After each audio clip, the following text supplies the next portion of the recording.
Hola, muy buenas noches, bienvenidos. Esto es No Culpes a la Noche. Mili Leiva está un poquito delicada de salud, así que esta noche los acompañaré yo en el programa.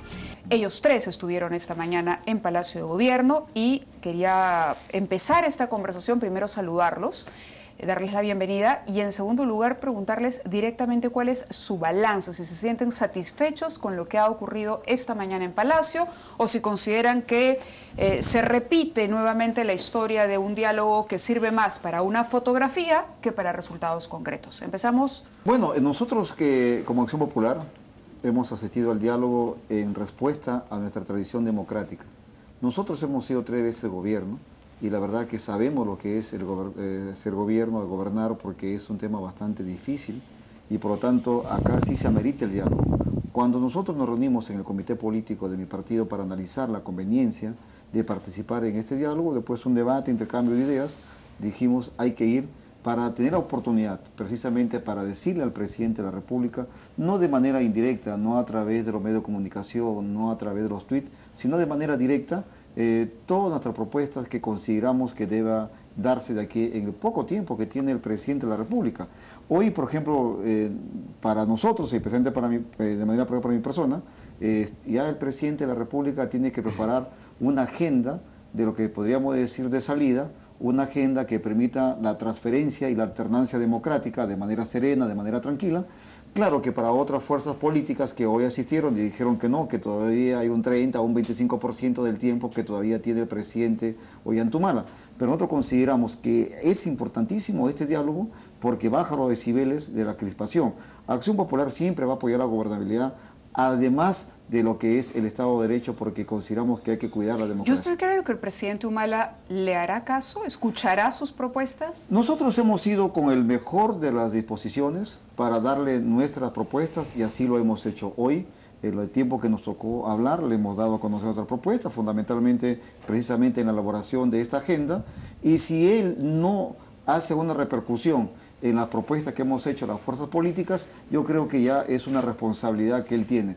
Nosotros vamos a seguir colaborando con la gobernabilidad, con el Estado de Derecho. Por ejemplo, les hemos hecho notar hoy al presidente de la República que en lo personal nos preocupa mucho que casi todas las reformas salgan del Ministerio de Economía y Finanzas. Por ejemplo, la reforma educativa, por ejemplo, la reforma de salud, por ejemplo, la reforma laboral, todo este entuerto que hizo que surja la ley Pulpín, un conflicto social, vino del Ministerio de Economía y Finanzas. Claro, faltó un trabajo intersectorial ahí, ¿no? Intersectorial que tiene que respetarse, y eso es pensar como estadista.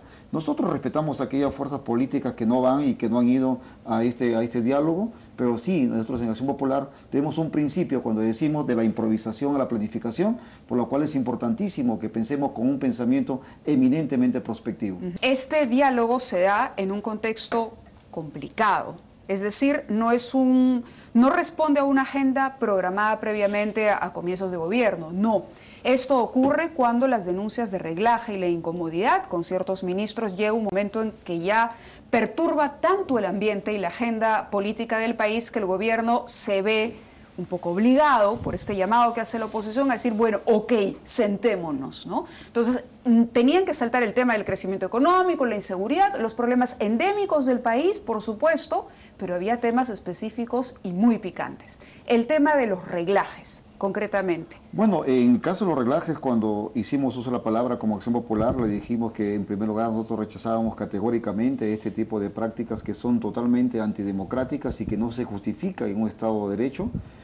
Al parecer ellos sí lo han tomado en cuenta una de estas propuestas porque la señora Ana Jara también plantearon que en primer lugar que se reestructure el tema de la DINE, pero luego al final la señora Nadine Heredia tomó la propuesta, parece que más allá, diciendo que desactivaba el tema de la DINE, lo cual eso ha hecho pues de que seguramente quieran dar un mensaje, un gesto claro. Nadine Heredia decidió que se desactivaba.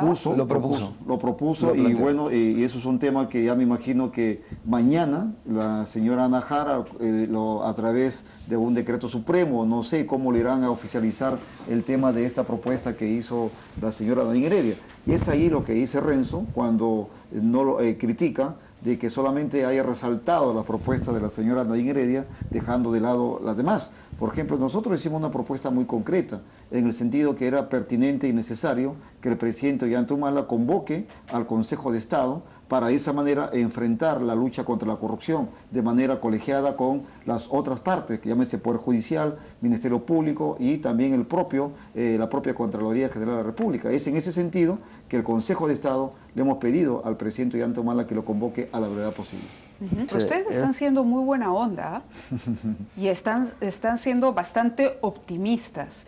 Y yo trato de entender, y por ejemplo este tipo de detalles no me resultan tan, alentadores. El hecho de que el presidente hable de un sistema paralelo, pero que de pronto sea la presidenta del partido de gobierno que dice no hay DINI 180 días, entramos en reestructuración, es reconocer que en esa DINI hay facciones, que en esa DINI hay gente que juega un doble juego, que está traicionando incluso al propio gobierno. Es decir, que en el gobierno hay una fractura que es de lo que se ha venido hablando recientemente. Porque si no, de lo contrario, la DINE tendría que asumir incluso un compromiso frente a la oposición para terminar con el trabajo de estos grupos paralelos.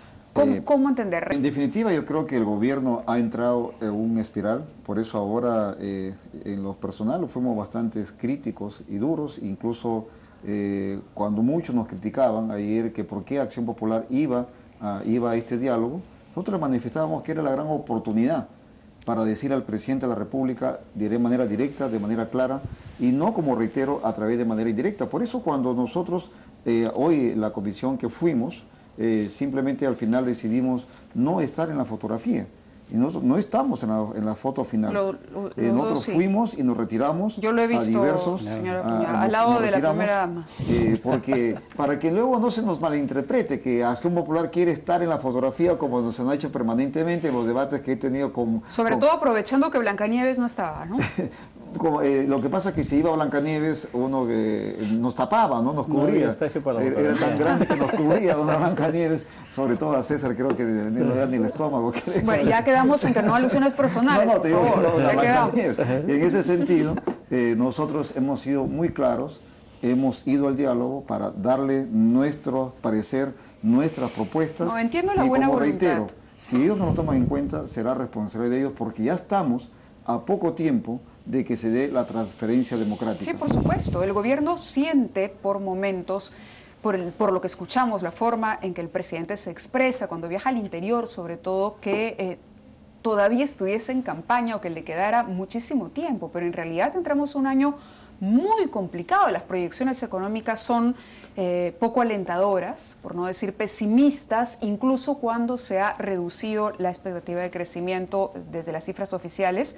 Y entramos prácticamente a campaña. ¿Ustedes han sentido espíritu autocrítico en el gobierno? Es decir, no solo convocar porque la oposición lo pedía y para tranquilizar un poco las aguas, sino que de verdad, a conciencia y honestamente, el presidente, la presidenta del Consejo de Ministros, la presidenta del partido de gobierno, estaban ahí también para hacer una autocrítica y tener apertura, decir, ¿necesitamos oír a los demás o no?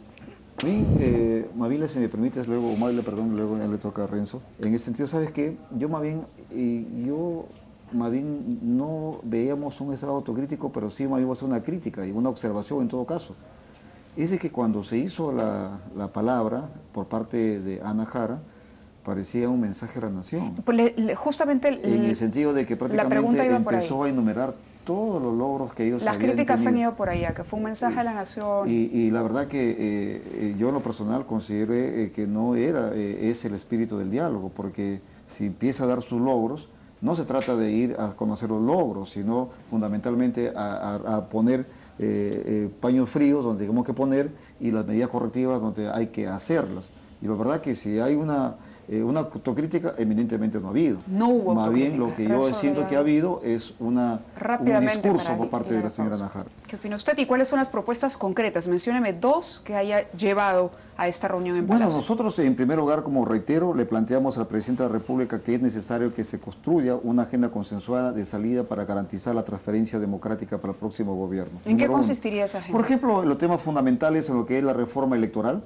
Si nosotros en estos momentos no vemos la reforma electoral, no vamos a dar ningún sustento a nuestra democracia y a la gobernabilidad. Y ahí todas las fuerzas políticas tenemos que pensar en esa ley, en esas reformas que debe darse en las primeras semanas de marzo. En segundo lugar, también se le ha planteado que es importantísimo que establezcamos un consenso dentro del acuerdo nacional también para establecer una lucha frontal contra la corrupción. Y también todos hemos coincidido en el tema relacionado con la inseguridad ciudadana, pero por otro lado también le hemos planteado que dé una mirada también al Perú del Perú profundo, es decir, al Perú rural, a la parte de la agricultura, al tema, por ejemplo... Ahora, de la boca para afuera, yo creo que nadie va a decir no luchemos contra la corrupción. Es decir, todos vamos a... No, si se somete a voto, ¿quiénes están a favor de luchar contra la corrupción? Consenso general, todos levantamos la mano. El tema es qué hacemos concretamente, qué mecanismos creamos para que eso sea efectivo. Las diversas iniciativas legislativas que hay en el Congreso. Por ejemplo, una te voy a decir de manera rápida. ¿Qué pasa con la unidad de inteligencia financiera? La unidad de inteligencia financiera en estos momentos, que pueden hacer un trabajo brillante, no es vinculante, es solamente administrativo.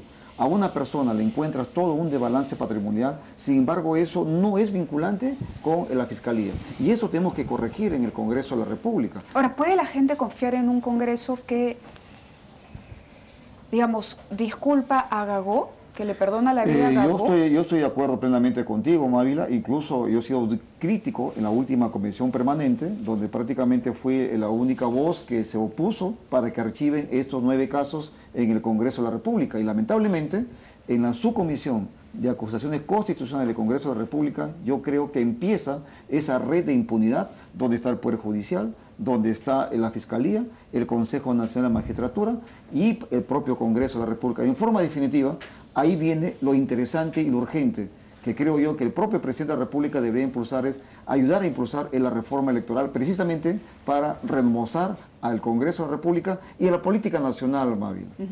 ¿Qué nota le pondrían a la presidenta del Consejo de Ministros, Ana Jara, últimamente, según algunos, víctima de bullying, para otros, incapacitada para el cargo que está desempeñando?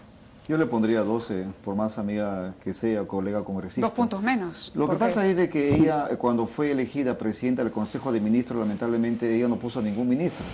Y esa falta de oxígeno, a ella le falta ese espacio para que pueda maniobrar dentro de su gabinete.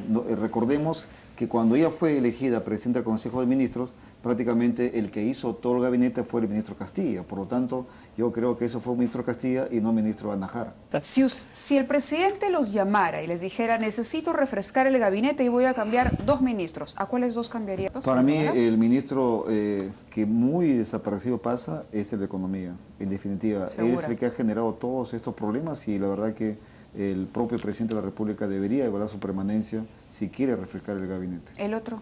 El otro, creo que hay una ministra que pasa muy desapercibida, que es la ministra de Cultura, que la verdad que muy poco se le ve, ¿no? Importante, porque además hemos mencionado mucho el tema económico y hemos hablado de la desaceleración como uno de los temas más importantes a observar al margen de los asuntos coyunturales, de índole político, digamos, que tienen que ver con el desarrollo del país, ¿no? Bueno, les agradezco su presencia a los 3, ha sido un placer tenerlos.